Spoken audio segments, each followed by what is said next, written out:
Universities as we know them today have their roots and origins in the towns and cities of the late medieval world. In Europe, new learning, such as Latin law, Greek and Arab medicine, and Aristotelian thought, led to the foundation of the great vocational and professional schools of jurisprudence, theology, and medicine. In such urban centers as Bologna, Paris, Cambridge, Salamanca, these schools form the basis of the modern university. Scholars journeyed to these centers from all over the Western world. So the modern university was an invention of the city, sharing something of the city's social complexity, its capacity to stimulate cultural exchange, preservation, and creative innovation. Certainly, the university's architecture significantly enriched the urban landscape. That distinctive combination of cloister, courtyard, building, and greensward made them places which, in the midst of urban life, allowed space and time for independent thought and for the critical examination of a cultural heritage. The College of the Holy and Undivided Trinity near Dublin, founded in 1592, was an inheritor of this tradition. Elizabeth I of England gave orders for the charter which established Trinity as a constituent college of the University of Dublin. In an era of Reformation and Counter-Reformation, Trinity, like many newly founded European colleges of the period, had a distinctly confessional, theological purpose. From the beginning, Trinity added to the medieval, markedly professional and vocational idea of the university the Renaissance ideal of a broadly humanistic education. And to these twin traditions, it has stayed true through the 4 centuries of its life. At the incorporation of the college in 1592, the Provost and Fellows were empowered to elect a Chancellor, Vice-Chancellor, and other officers of a degree-granting body, the University of Dublin. Well, I have the very great honor of being only the 22nd Chancellor since 1592. It's a tremendous honor. As titular head of the university, the Chancellorship has got a role to play in life within and without the university. As I say, it is an honor which I'm deeply conscious of, and I believe with working closely with the Provost, who in modern parlance would be the managing director, so to speak, it's a great pleasure and privilege to have that work.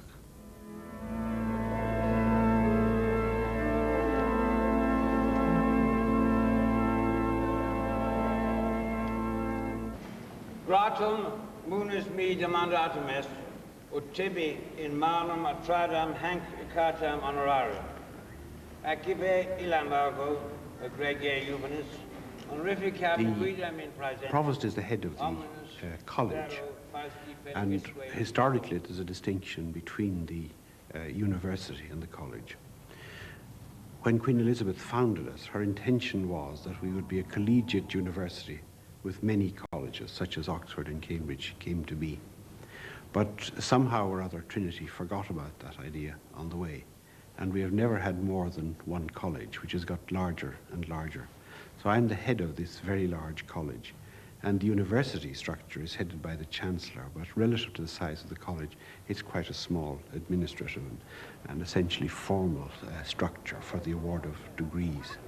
So it is a curious form of evolution.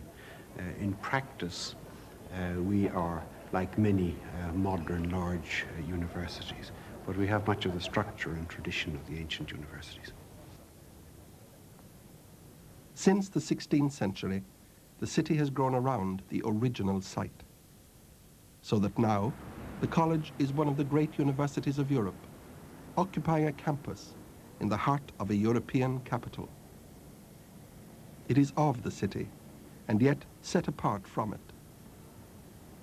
Entering the great front gate, the immediate sense is of an oasis of quiet in the midst of a metropolis. Here, the visitor can stroll on paved courtyards away from the roar of the city's traffic. Here he can admire the well-kept lawns. Busy office workers can pause for an hour at midday in the carefully nurtured gardens. Individual squares enhance an impression of privacy, of a place intent on its own business. Every day, this quiet place becomes crowded with people. There are students, lecturers, professors, and of course there are tourists intent on seeing the Book of Kells. Then there are the visitors to the Douglas Hyde Gallery with its many exhibitions of contemporary art. And then, of course, there are audiences for the plays and for the concerts and the lectures and the debates and seminars, which help to make Trinity a sort of a cultural centre for the city as a whole. And finally, there are Dubliners enjoying a delightful stroll through the centrally located college grounds.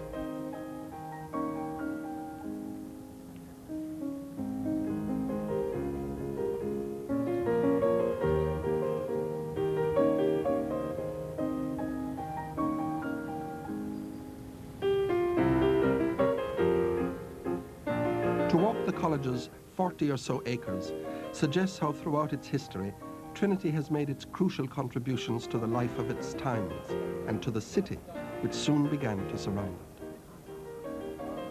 Its most distinguished buildings are all magnificent architectural expressions of the social worlds in which they found their inspiration.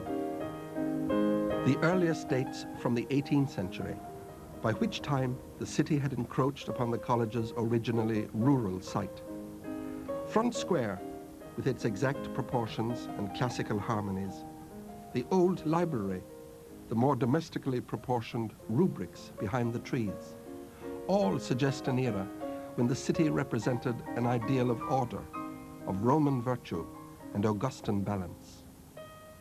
New Square, with its slightly institutional air, bounded on one side by the Victorian extravagance of the museum building, suggests the self-confidence of a period when Dublin was among the leading cities of an empire. A progressive Victorian world could afford a backward glance to the medieval, which its science, technology, and civic energy had put into the shadows. And the 20th century, with the democratic and collectivist values of a mass society, has given us the Corbusier-inspired arts and social science building and new library. The high-tech precision of the O'Reilly Institute, a nerve center for an era of communications, computation, and technological innovation, with such late 20th century breakthroughs in electronics as an advanced digital processing circuit destined for use in high-definition TV. In the Arts and Social Science building, modern lecture theatres equipped with sound and video systems make it possible to lecture to the large numbers of students who now seek university education in Ireland. A language laboratory and the Centre for Language and Communication Study enable students to learn many world languages in a context which highlights both theoretical and practical aspects of human communication. On one floor, computer screens light up with the latest artificial languages. On another, the Winegreen Museum, with its artifacts and Middle Eastern records, recalls the past and the sources of the alphabet itself. The Winegreen Museum's a collection of artifacts, mainly from Palestine or Israel, some artifacts from Egypt, some from Mesopotamia, was put together by Professor Winegreen and named after Professor Winegreen. Professor Winegreen was a professor of Hebrew in this university until a few years ago when he retired. But he was the right man in the right place at the right time. He had the good fortune to be in the right place when the Welcome Burrows expedition to Tel Ed Dawer, or Lachish, brought its artifacts back to London, and he got a large share of those artifacts, and they make up the bulk of the collection of this museum. He also managed to contribute to the excavations in Jerusalem and in Jericho run by Kathleen Kenyon in the 50s and 60s, two very famous excavations, and he got a share of the artifacts from those excavations, and those with the material from Lakish make up this collection. One of the best items in the collection came to us from the excavations at Tel Ed Dewer or Lakish, and that is the pottery coffin figure that we call Humpty Dumpty.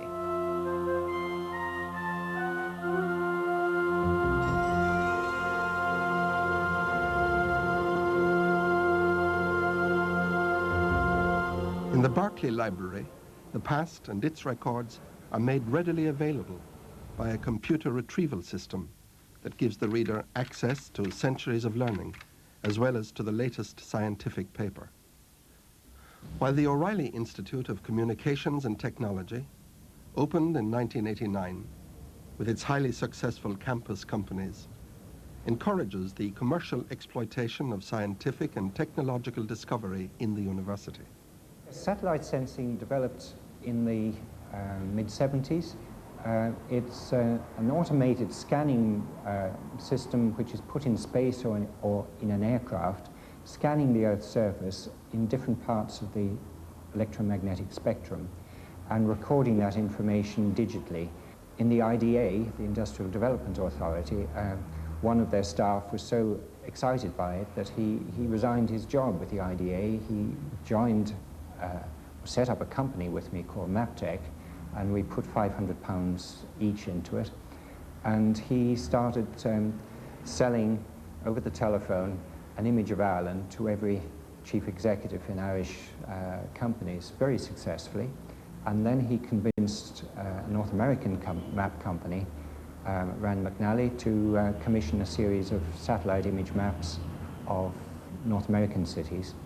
And then that has led on to really quite a broad international coverage of most of the continents, in fact, we're producing maps for. In about the early 1980s, we became aware, perhaps we should have woken up a little earlier, to the fact that the state was not in a position to, and probably wouldn't continue to support us in all the developments we wanted to achieve. And this is becoming very common in universities as a whole in both Ireland and Britain. And it became up to ourselves to decide what was it we wanted to do and to try and create creative links with business and industry to enable us to achieve that. So we went out to a number of major industries. We said to them, we think we may have a common interest with you in which we would have a joint interest in developing research and training, and we tried to seek such common interests. The most spectacular example of that, I suppose, was the successful relationship we have established with the Hitachi company, a Japanese company with a very wide diversity of interests in science and technology. Set at the heart of Dublin, Trinity is a complex, interlocking system which allows for a wide variety of educational and cultural activities. And like the city which surrounds it, this system must meet the daily needs of a large population of staff and students. The quiet calm of Trinity's public aspect is deceptive. Its daily life depends on a host of cleaners, gardeners, buildings officers, security staff, caterers. All this allows the college community to function as a place where people live as well as work. Each day in term time, 5,000 meals and snacks must be prepared and served. Every evening in term, resident and non-resident staff and students meet to dine in the great dining hall.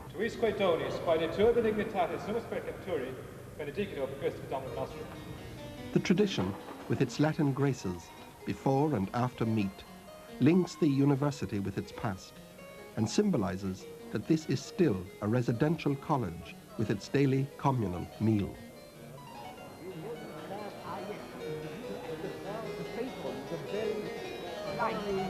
It affords a curious kind of excitement to remember. that the author of Gulliver's Travels once had to apologize before college for his unruly behavior as a student at Commons. All this activity makes the Trinity campus, with its great buildings, its magnificent interiors and remarkable treasures, a daily delight for all those fortunate enough to spend their days within its walls.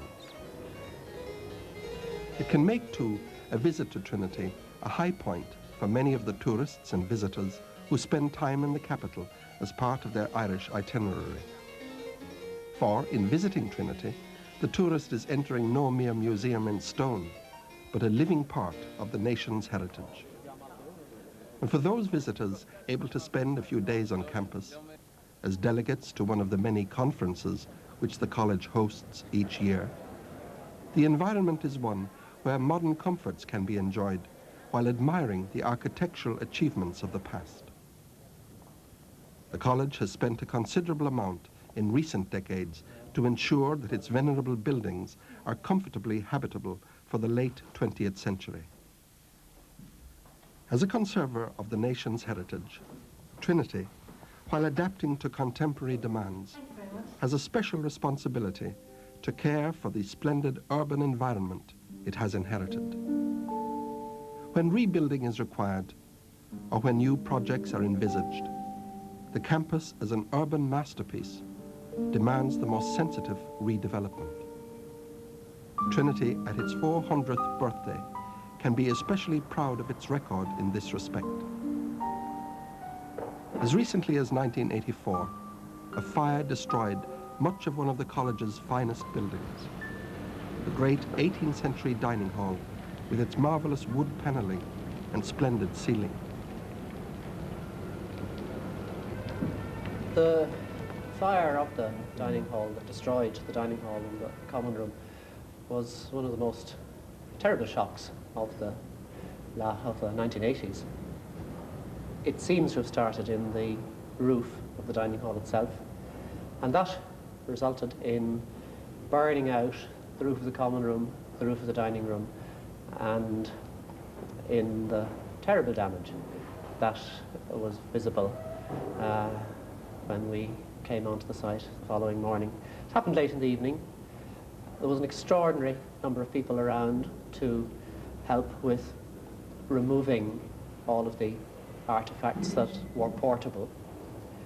They were all got out in a great human chain and stored temporarily in the chapel. And the incredible thing was that of the large, unmovable objects like the vast portraits that line the walls of the dining hall, though they were severely damaged, there was nothing that was destroyed beyond restoration.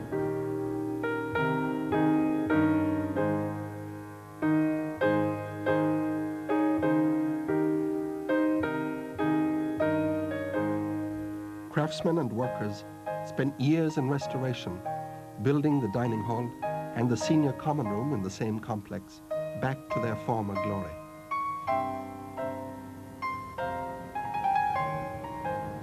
It was an extremely painstaking job, and in the course of the restoration of the fabric of the building, it was possible to reconstitute the old 18th century kitchen. That's where we're standing now. It was the old 18th century kitchen, and in the fashion of 18th century kitchens, it was a many-storied high single cell of a building which the architects in the course of restoration were able to give the present very exciting look to. Not here yet? No, not yet. But things are getting worse from hour to hour. Most of the village must have fled by now. Frondoso's been imprisoned in the tower. My girl Laurentia's facing God knows what, if heaven in its mercy doesn't aid us.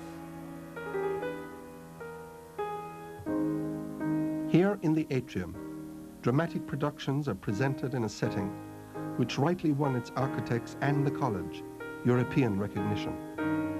Here, guests can be entertained in private dining rooms, exhibitions can be mounted, and larger receptions catered for.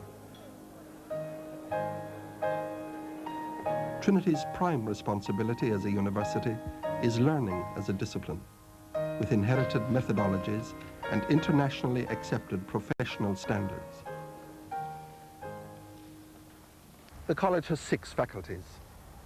In each faculty there are various departments responsible for the instruction of students in the various disciplines which a modern university simply has to offer.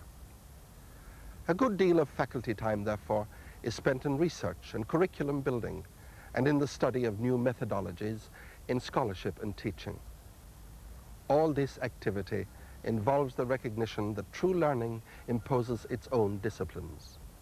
Minute attention is paid to detail, and the pursuit of such truth as reason has to offer involves the recognition also that imagination plays a vital part in the extension of knowledge. Perhaps it's a dream, all a dream. That would surprise me. I'll wake in silence and never sleep again. It will be I, or dream again. Dream of a silence, a dream silence full of murmurs. I don't know.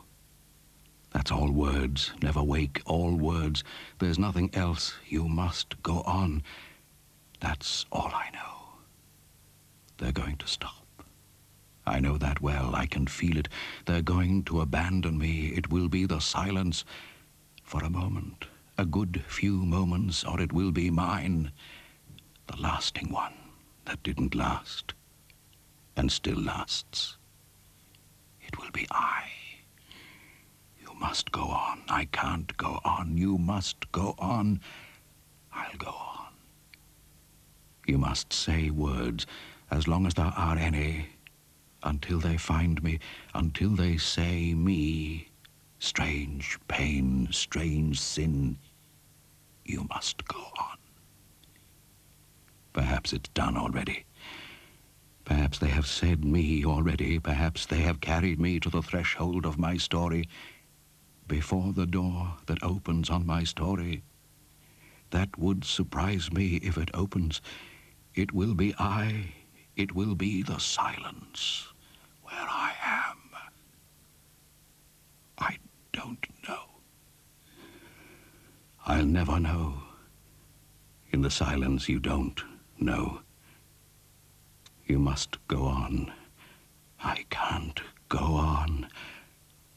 I'll go on.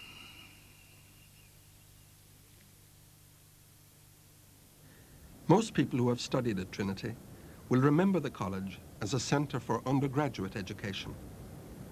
For many months of the year, this mature campus can seem like a city of youth, of young men and women from all parts of Ireland and abroad, whose lives for 4 years are regulated by academic terms, lecture schedules, examinations, the stimulation and challenge of education. Everywhere, the student is confronted by symbols of past achievement. The statues at Front Gate, Goldsmith, Burke, Front Square, Lecky, Salmon. The past is very real in Trinity. Well, just behind us here, there's a statue of a distinguished provost, the Reverend Salmon. In 1904, Leopold Bloom passes Trinity College and muses on the provost, who he calls the Reverend Tinned Salmon. But the Reverend Tinned Salmon was not an advocate of women's rights. And in 1904, the actual year of Ulysses, there was discussion of the admission of the first women undergraduates. And the Provost Salmon said that a woman undergraduate would enter college only over his dead body. He said that on a Friday, died on a Saturday, was buried on a Sunday, and the first woman undergraduate did, in fact, enter the college over his dead body, which is a warning to retrogressive prelates. Berkeley developed his philosophy while teaching in this university. The table I write on, I say, exists. That is, I see and feel it. And if I were out of my study, I should say it existed, meaning thereby that if I was in my study, I might perceive it, or that some other spirit actually does perceive it. Wolfe Tone, the father of Irish republicanism, as a student lived in the college. The great object of my life has been the independence of my country.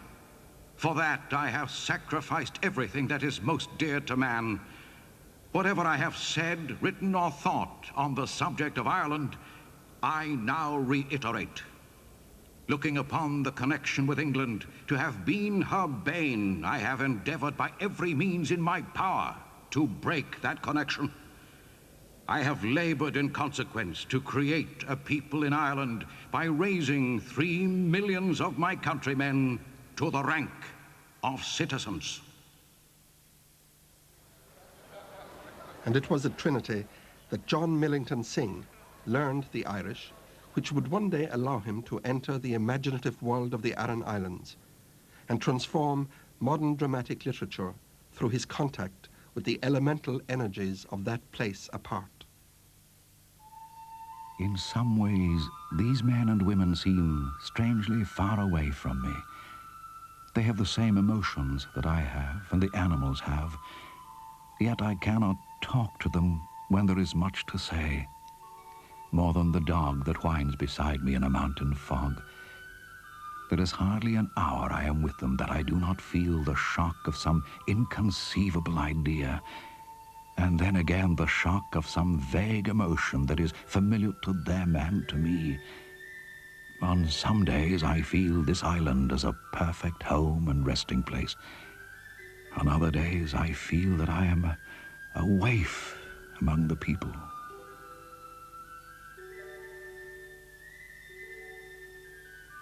Number 39 in New Square was where Samuel Beckett lived as a student, and nearby in number 40, he had rooms while he lectured in French. Beckett gave his cryptic lectures, which drew from one of his students the comment, "I wish he would explain his explanations." But how many students down the years have noticed, as Beckett did, the strange quality of the light in the examination hall, where no doubt he took his own exams, and where he received both his bachelor's degree and honorary Doctor of Letters. Through the western windows of the vast hall shone the low red winter sun, stirring the air, the chambered air, with its angry farewell shining, whilst via the opposite oriental apertures or lights the murmur rose, appeasing of the myriad faint clarions of light. Light and vision have always interested Trinity. In the 17th century, William Mulliner pondered the nature of light. In the 18th century, Berkeley entitled one of his treatises, An Essay Towards a New Theory of Vision. In the following century, William Rowan Hamilton, a noted mathematician and Andrews Professor of Astronomy, made major contributions to optics. Light remains a principal object of Trinity's scientific concern. Laser technology is a new field with wide potential. Lasers are incredibly bright light sources, and they can modify materials either like drilling holes or weld or steel and so on, and change it and use for precision machining, or on the other hand, they can change the properties of glass or so for a very, very short time period, and we can use this to switch light beams on and off, and this automatically leads to the development of optoelectronics. Well, optoelectronics is supposedly the next generation of electronics, where particles of light, photons, take the role of electrons now in electronics. And these light beams, which propagate at the fastest possible speed, they can carry an awful lot of information. And we can conceptually visualize principles whereby photons perform functions, logical functions, which we nowadays have performed by electrons in computers. And that way we can process images immediately rather than just a single electron along a wire, and therefore increase the speed of such a computer, and also assimilate the principles of how our brain works with kind of technological principles, so we can envisage a whole new generation of computers coming along. Many other scientists over the years have made major contributions to a great variety of fields. William Stokes, for example, appointed Regius Professor of Medicine in succession to a distinguished father, led the way in the introduction in these islands of provisions for public health. The first diploma in state medicine was established by the college in 1870 during Stokes's professorship in a city long familiar with the ravages of typhus, cholera, and smallpox. From these bold beginnings, the modern concept of preventative medicine may be said to have developed. This renowned medical tradition finds current expression in teaching and research in the comprehensive faculty of health sciences.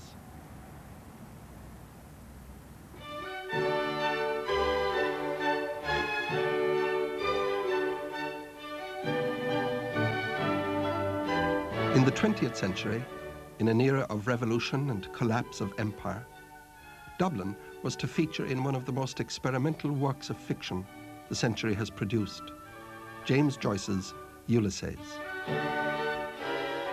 Also in our century, Trinity became the academic home of the Nobel laureate E.T.S. Walton, whose work in Cambridge on atomic physics in splitting the atom changed for good and ill the history of humankind.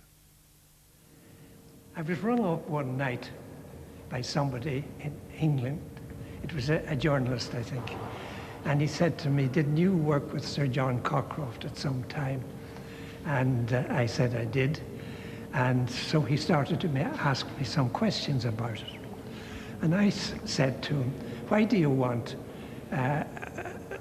me to answer these questions?" And the answer I got from him was, "Oh, he's been mentioned in connection with some award." And so I put the phone down, never thought anything more about it. And the next thing I heard was that there was a journalist had phoned me from Sweden and wanted to know if he came over to Dublin, would I give him an interview?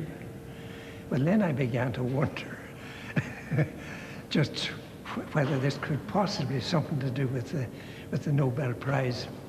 This journalist explained to me, you see, what the situation was. And then went off to Sweden, and it was a few weeks later. And I got a grand send-off because the president, who was Sean T. O'Kelly, had a special dinner out at Harrison after all.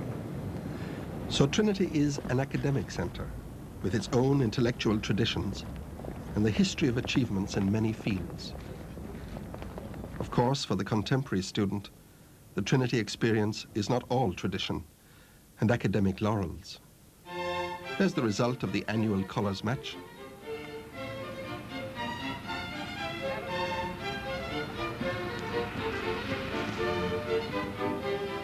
Getting and keeping fit for many sports, which Trinity makes available on campus and elsewhere, can seem just as important.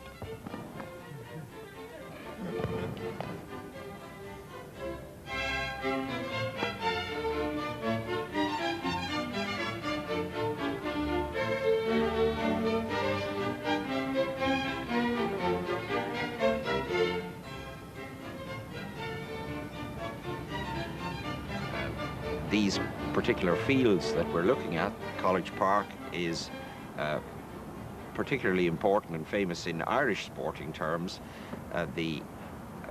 Our four senior clubs are all over 100 years old. That's cricket, and boat over 150 years old. Then rugby, the football club, which is the oldest rugby club in the world, founded in 1854, and then athletics, again the first club of its type in Ireland. And sport, these type of organised sports developed in Trinity, sometimes from people who had been in England and gone to the public schools there, Irish boys, and in fact they brought back the codifying Victorian spirit And it's interesting that the first rules of hurling were drawn up here. Hurling was played, of course, around the countryside, but the young Irishmen who came here, having got infected with the organising spirit of the Victorian age, drew up the first rules of hurling in Trinity. So we have these great sporting traditions, which happily are still maintained in Trinity, and I'm one of the people who's involved in providing the framework in which that takes place. Summer afternoons on the river can seem the very stuff of college life. The library and lecture hall far, far away, and the days given over to pure enjoyment and high spirits.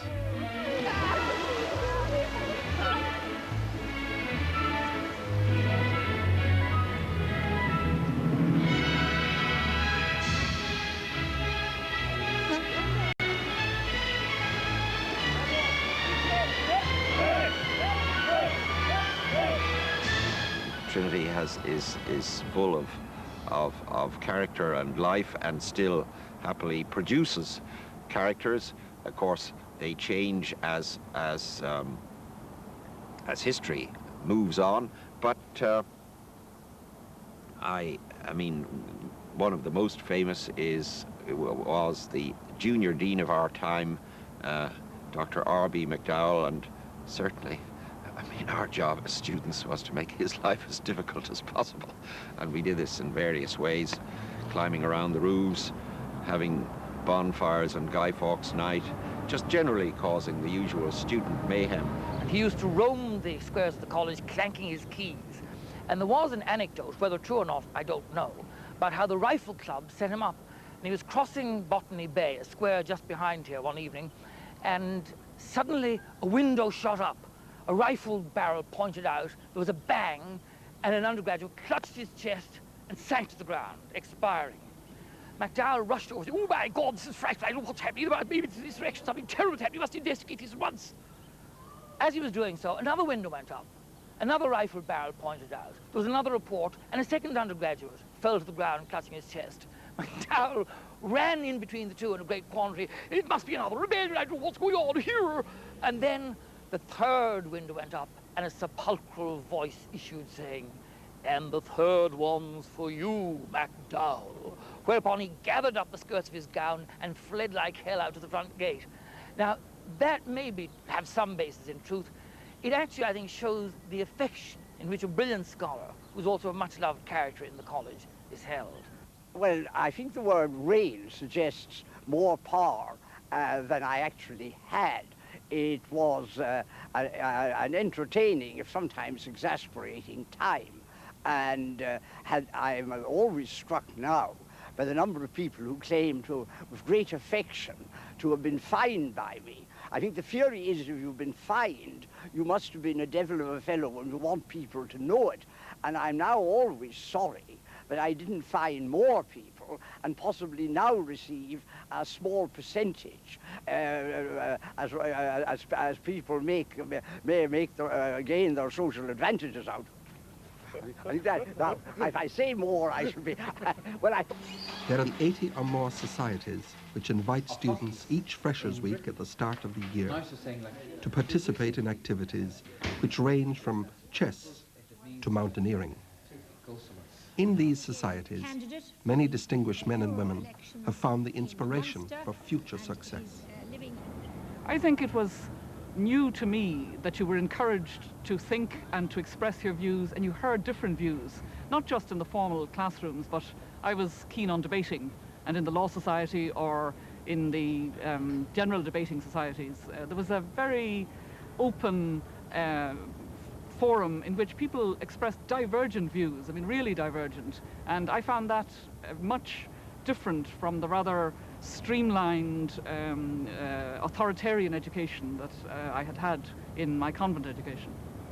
In the cut and thrust of the debating chamber, many have nurtured political ambitions, while others have relished free expression, which makes a university an arena for testing ideas in open intellectual exchange of a kind which prepares for the worlds of journalism and public service. If you're a TD for Sligo Leitrim, it's Sligo Leitrim you push for. There's a lot of talk about 1992 and the Single European Act. The point I would make about 1992 is that it is actually a confession of the failure of Europe. Madam Chairman, ladies and gentlemen, the future lies in Europe. Others have discovered a vocation in the Players' Theatre, which has given so many actors and directors to the professional stage over the years.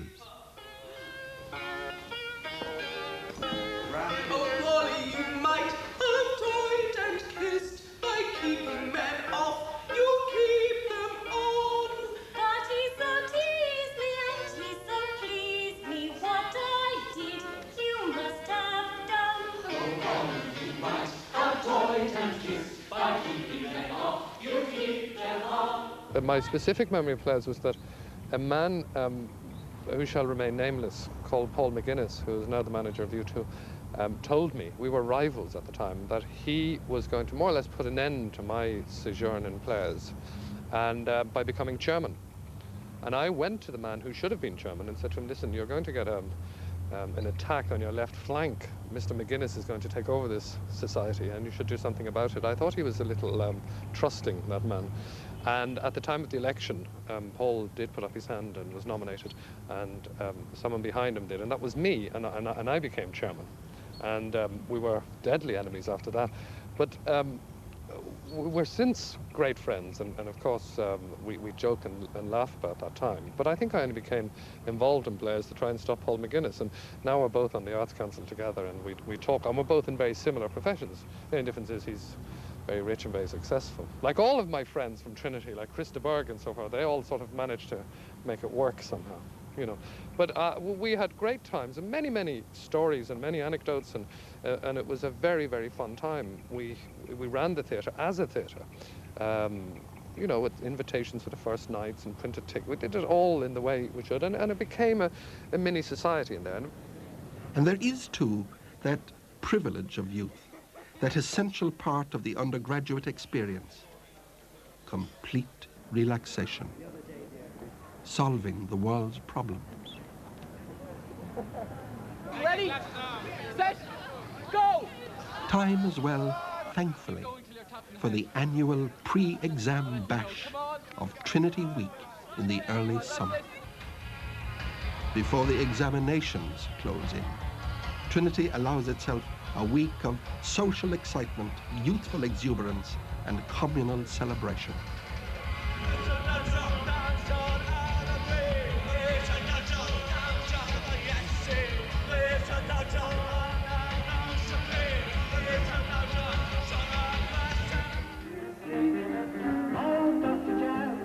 Dress plays its own special part in Trinity Week, most obviously perhaps at the annual garden party, where strawberries and jazz recreate the elegance of the past.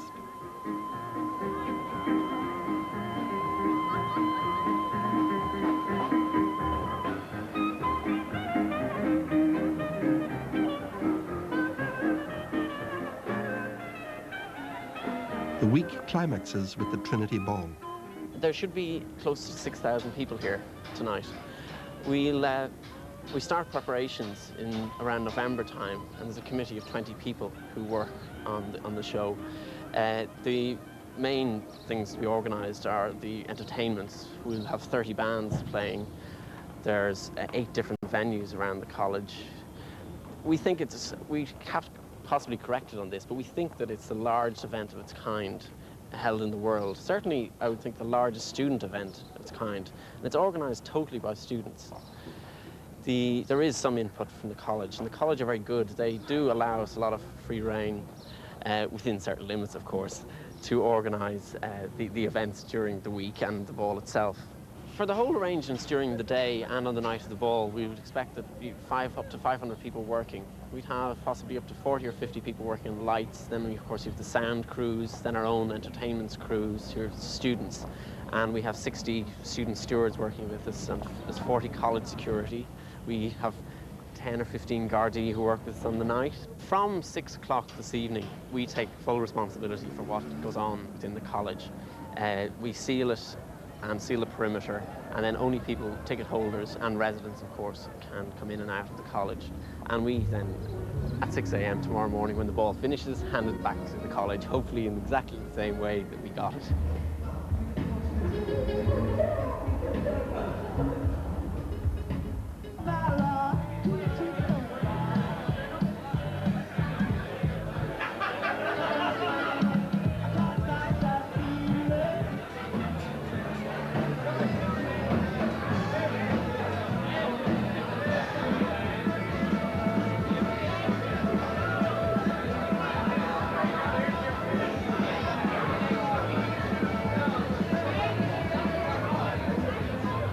Ball over and the exams to come perhaps draws us back to the real significance of the week. Ladies and gentlemen, I have pleasure in announcing the names of those elected to fellowship and scholarship.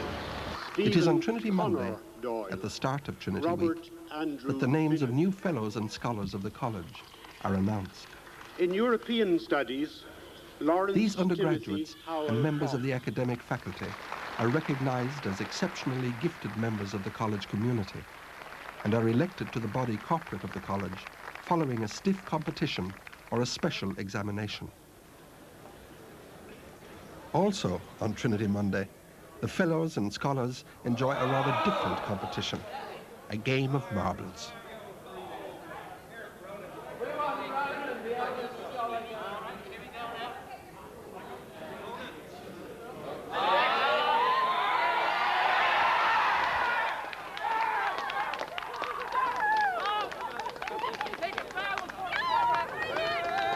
The institutions of scholarship and fellowship recognize achievement in the field of learning and knowledge.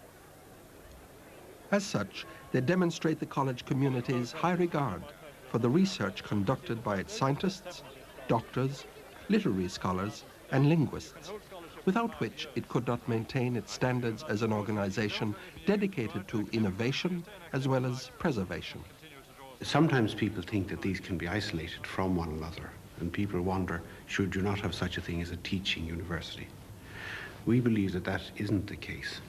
An effective teacher is a person who is simultaneously a research worker. That'll bring him to the forefront of his subject. He will be aware of what leaders in his discipline, and hopefully we have some leaders ourselves, will be doing.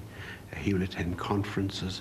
His teaching will be constantly refreshed by his own knowledge of where research is going. The other thing that is important is that a university's reputation will depend in part on its quality as a teaching institution. And that's what people are probably most aware of in the local community. But a university such as Trinity, which is ancient and has a great tradition in many respects, its only objective can be to be an internationally recognized and respected university. And that respect is won by its achievement in scholarly work, by publication, by research. At the heart of all this endeavor is one of Trinity's most remarkable resources, the great library collection of nearly 3 million volumes. Of course, the most famous of these is the illuminated manuscript of the 4 Gospels, known as the Book of Kells.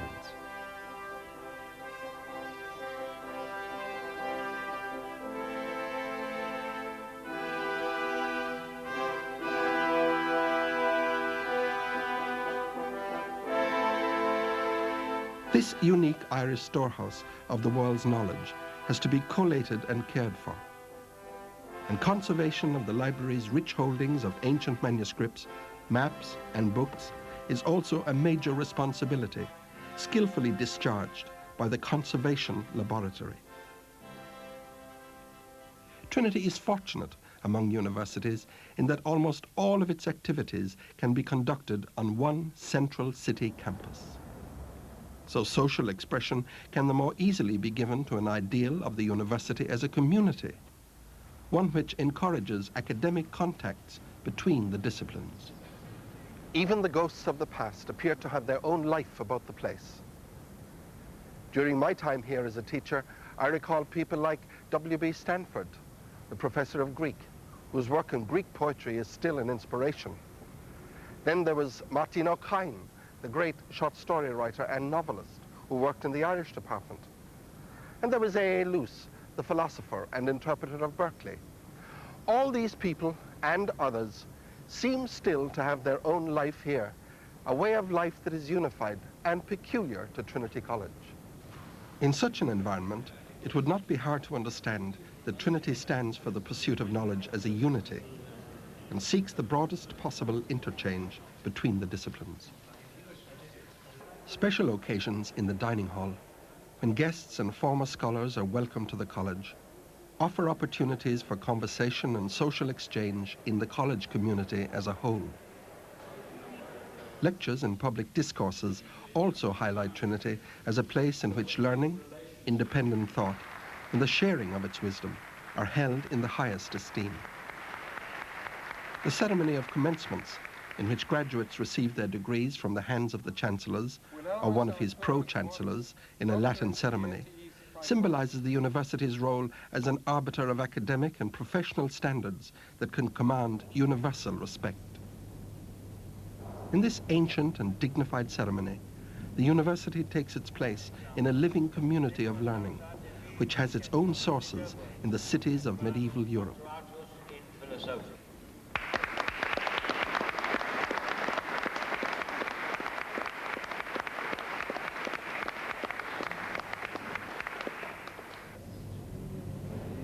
Quid de conjunctione tam amabili, tam feraci, tam musis grata dicamus, iuri credo Arminius et Hibernia nominabitur, Beatus.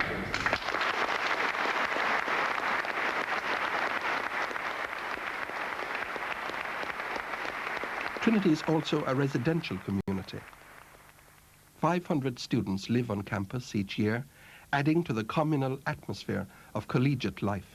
Living on campus is what most people think is the best bit of your 4 years in college. It's really when you're in the center of everything, because it's where everything happens. So basically, whereas when you live out of college, you have to think ahead of what you're going to do and where you're going to do, and you have to make a choice because you can't do everything at the same time. When you live in college, you can do everything. There's no limitations. So basically, that's brilliant. The one thing about Trinity that's so different is that you can actually reside in the university. I resided just behind where we're sitting now and also in Front Square. This was the hub of activity, Botany Bay, and still is, I presume, linked into the buttery.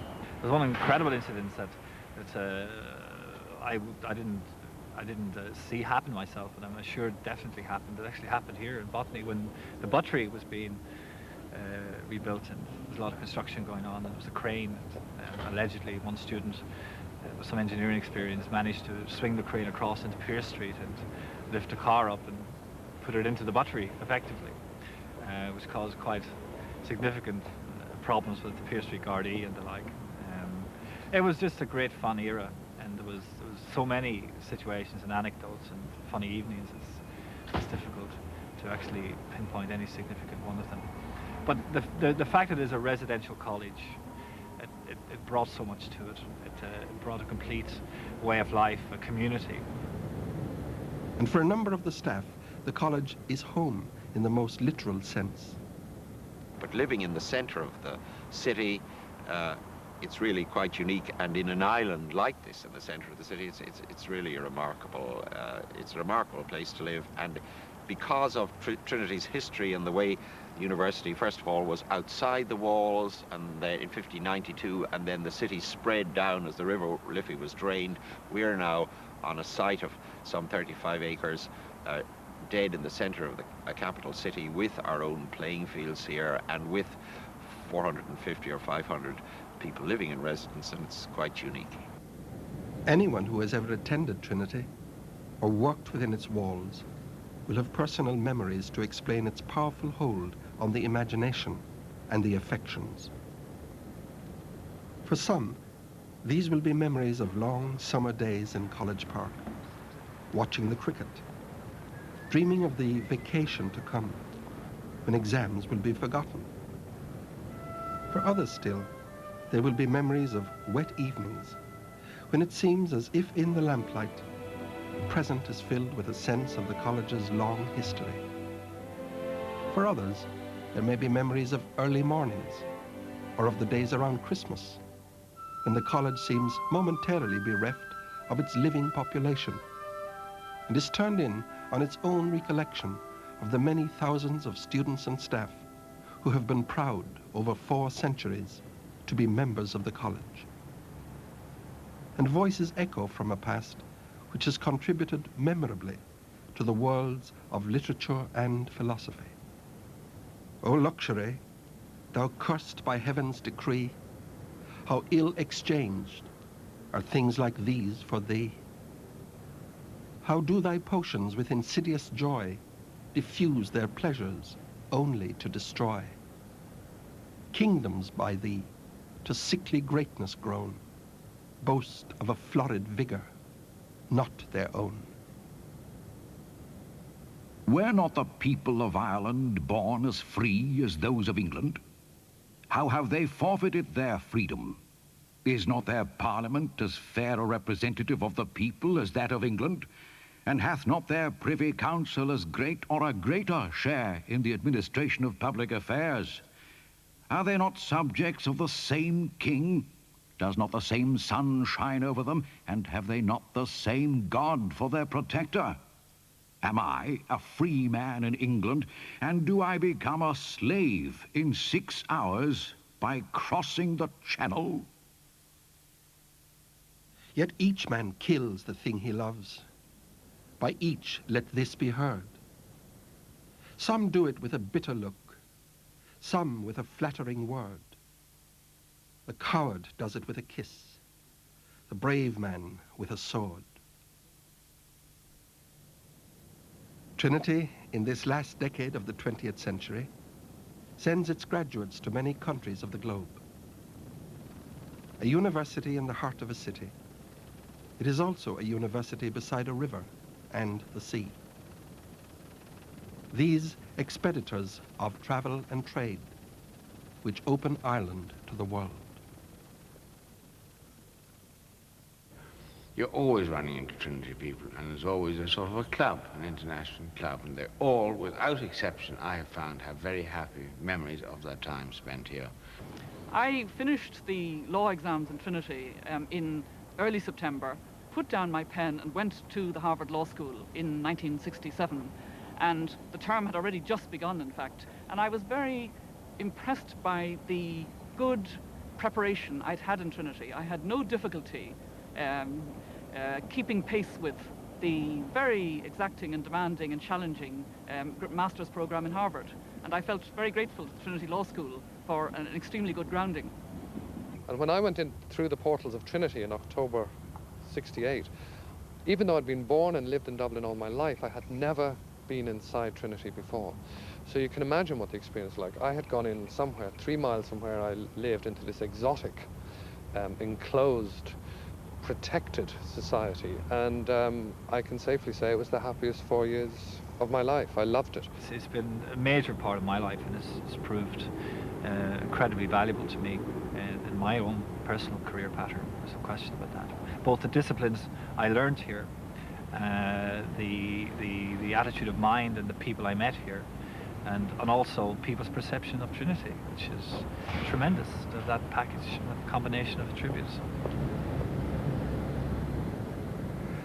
Trinity may be 400 years old, but as far as today's student is concerned, the college is still only as good as the education it has to offer.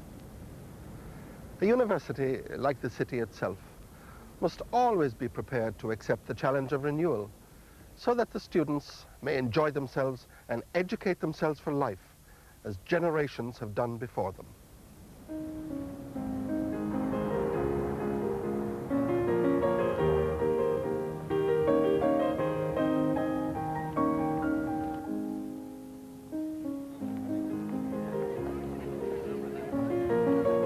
Liberality expresses itself, from my own point of view, in having very limited restraints on investigation, freedom of expression, freedom of thought.